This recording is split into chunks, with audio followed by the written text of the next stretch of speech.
নমস্কার, আপনাদের খেলার গল্প স্পোর্টস চ্যানেলে স্বাগত জানাই।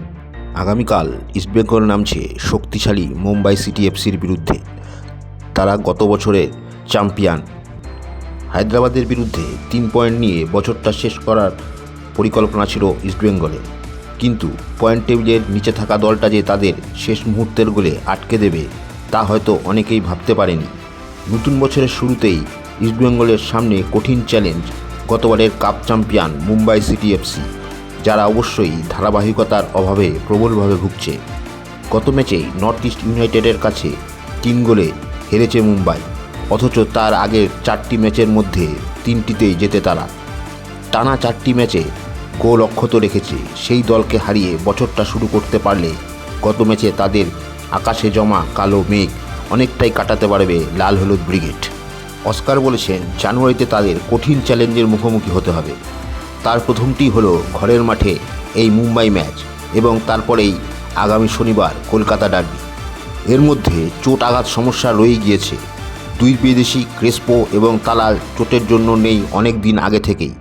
সাইড ব্যাট রাউকিপের পর এবার হয়তো চোটের জন্য পাওয়া যাবে না সৌভিককে। আগের ম্যাচে গোড়ালিতে চোট পাওয়ায় এই ম্যাচে অনিশ্চিত। তার জায়গায় হয়তো আবার আনোয়ারকে দেখা যাবে। রক্ষণ হয়তো লালচুঙ্গার সঙ্গে নিশু কুমার যোগ দেবেন। 2 বিদেশি সেন্টার ব্যাক হিজাজি ও হেক্টর থাকছেন। আক্রমণে গ্রিক ফরওয়ার্ড দিয়ামান্তাকোস ও ব্রাজিলীয় ক্লেইটন সিলভা। আনোয়ার, বিষ্ণু, জিকসন ও নন্দা থাকবেন মাঝমাঠে। কোচ অস্কার আশাবাদী। তিনি বলেছেন, মুম্বাই যেরকম নির্দিষ্ট স্টাইলের ফুটবল খেলছে তাতে কাল আমাদের জেতার সম্ভাবনা রয়েছে। আমরা আত্মবিশ্বাসী ঠিকই, কিন্তু দলের মধ্যে অনেক সমস্যাও রয়েছে। প্রথম 7টা ম্যাচের পয়েন্টহীন থাকার মাসুল এখন দিতে হচ্ছে আমাদের, তাই সুপার 6 থেকে 6 পয়েন্ট দূরে আছি আমরা। অন্য দলগুলো পয়েন্ট খোয়ালে ওরা তা পরে সামাল নিতে পারবে, আমাদের সেই সুযোগ নেই। আমাদের প্রতি ম্যাচ পয়েন্ট পেতেই হবে। এই জানুয়ারি মাসে আমরা 5টা ম্যাচ খেলব। এই ম্যাচগুলোতে জয় ও হারের উপর নির্ভর করবে আমরা সুপার 6-এ পৌঁছবো কিনা।